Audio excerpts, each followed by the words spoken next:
future that's built on freedom and a government held accountable. And Leader McCarthy says part of that accountability is investigating the Justice Department's reaction to parents who spoke out at school board meetings over controversial curricula. And what's Nancy Pelosi's future? We'll find out soon. An aide to the Speaker tweeting she'll reveal her plans in a meeting with her Democrat House colleagues on Thursday. Pelosi has already said the hammer attack on her husband will play a role in her decision. Senate Republicans made their leadership choices on Wednesday. Senate Minority Leader Mitch McConnell routed Rick Scott in a race to maintain his post as the top Senate Republican. The final vote, 37-10. McConnell said victory was never in doubt. Look, I'm not going anywhere. Some GOP senators asked to postpone the leadership election until after the Georgia Senate runoff next month. Scott supporters faulted McConnell for not winning the Senate majority. But Scott drew criticism over how he chaired the GOP Senate Campaign Committee.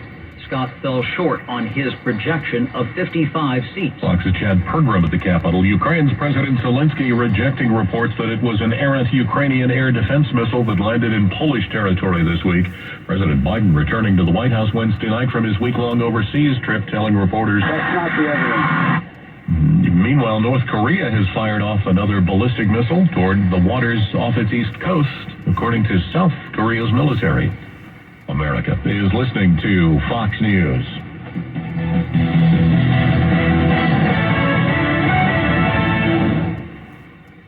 It all started with the brutal murder of a young married couple. Now, more than 40 years after the couple was found, investigators and forensic genealogists are cracking the case wide open to uncover a stunning second mystery. Where's the baby? I said, well, wait, he had a baby?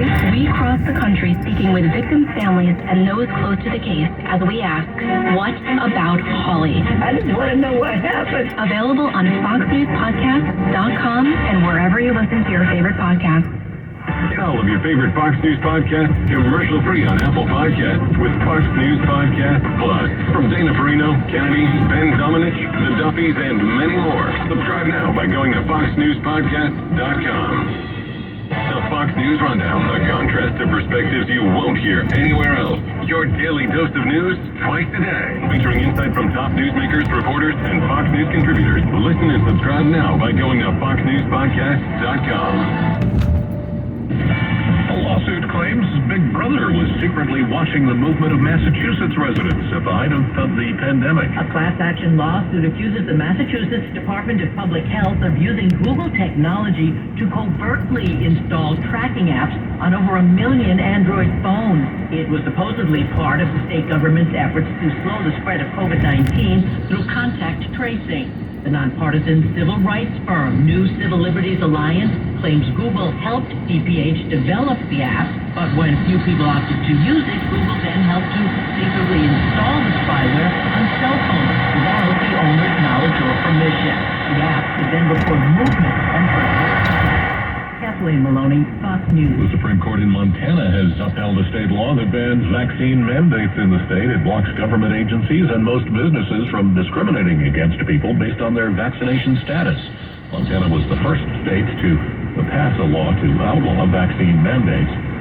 Jay Leno has undergone surgery to repair some of the damage done by burns caused by that accidental gasoline fire at his garage in Los Angeles. His doctor says he'll need more operations, but says the comedian is entertaining other patients at an LA burn center. They feel the earth move under their feet in parts of Texas Wednesday. According to the U.S. Geological Survey's website, a 5.3 magnitude earthquake was recorded near Mentone, Texas, around 3:30 p.m. local time. Reps for the National Weather Service in Midland, Texas, confirming the shaking, tweeting they received multiple reports about the earthquake. Folks in El Paso, San Antonio, and southeast New Mexico taking to Twitter to say they felt it. There have been no reports of injuries or damages. Mentone, an unincorporated community and census-designated place in Loving County, had a population of less than 25 people in 2020. Fox's Kristen Goodwin. And I'm Jack Callahan. This is Fox News. It's a big job. Get ready for a big move. So what do? You call our friends Bob and Sandy Jameson. The Jameson team with Toscana Properties, like Douglas and Amanda did. They were ready to sell their San Jose home and move with their 4 kids back to Tennessee. They took advantage of Bob and Sandy's HELP program. That's a home enhancement listing program. Bob and Sandy loaned them the money to make needed repairs so the home would sell quickly and for top dollar. The Jameson team connected them to agents in Tennessee who could help them purchase a home there. It all went beautifully. They sold their home quickly, and they're now happily on their way to Tennessee. Yeah, they knew where they wanted to go, but maybe you don't. Maybe you have several states in mind, but you're struggling to figure it out. The Jameson team is a state-by-state research team that helps you find the right state that suits your lifestyle and preferences. And if you want to sell quickly, you can get an instant cash offer, not a low ball like from iBuyers. Call the folks we would trust, Bob and Sandy Jameson and the Jameson team. I've been in real estate. Call them 408-686-HOME, 408-686-HOME, or sandyhasbuyers.com. The Jameson Team Toscana Properties, DRE license number 01845393.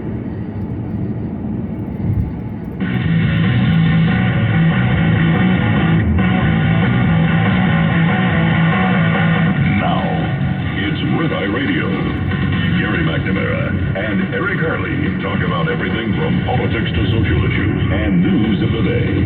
Whether you're up late or you're just starting your day, welcome to the show. This is Red Eye Radio. All across the USA and around the planet, 866-90 Red Eye. He is Eric Curley and I'm Jerry McNamara. Good morning. Thank you for being here. Yes, thank you. Download our Red Eye Radio app today, and you can listen to our show whenever you want if you can't listen to us live. Yeah. All right, where's the one article I wanted to find? Yeah? It was talking about, it was about one Democrat that said, we need to do something about spending. Oh, really? Like one Democrat. Were they drunk? Somebody who was elected to Congress is a Democrat. Wow. Were they drunk? I don't know, but when we're thinking about, this whole thing, the infighting going on with the Republican Party about who's going to be leader, whatever, I think that when all the new, right now that the leadership of the Republicans, and I'm doing this off the top of my head, here's what you do to win in 2024, and it's extremely simple. Get more votes than that. And you don't alienate really anybody in Congress. You bring everybody in, everybody who's been elected, everybody that's been. The Senate does it, the House does it. They bring everybody in, and they say, "This is our plan," and our plan is very simple. We're taking the things that all of us agree on, and that's what we're going to push over the next 2 years. The political reality is there isn't much we can get done because the Senate and the President, especially the President, can stop everything. So the only thing we can do is set a plan about what we wish to do. Because one of the weaknesses in the perception of the Republican Party is that you were against what the Democrats were doing, but you didn't tell us what you would do differently. Right. As we said, leading up to the election, people want to hear solutions. Right. Now, the solutions are easy. I mean, the solutions have been out there, and it's not like the Republicans weren't talking about them, but you have to market every single day. You and I talked about during the Obama administration, the thing they talked about every single day, every issue was climate change or race. Yeah. To the point where you knew, okay, it's a Democrat, climate change or race. Well, those are the talking points of the day. Yeah. Climate change and race, climate change and race, climate change and race. And as we know, still, a great deal of the discussion from Democrats is climate change and race and the end of democracy. But if you've been paying attention on every single major issue of concerns to Americans personally about their quality of life, they favor they favor Republicans, and that's where you go. It's that simple. That's where you go. Yeah. That's where you go from now on. Trump is not a part of anything that's going on now. Trump does not hold political office. Yeah. Say what you will about the gay marriage bill in the Senate, but this is the reality. the Democrats will get the victory. The 12 Republicans in the Senate, and we'll see where that was a procedural vote yesterday, and we'll see where the final vote comes out.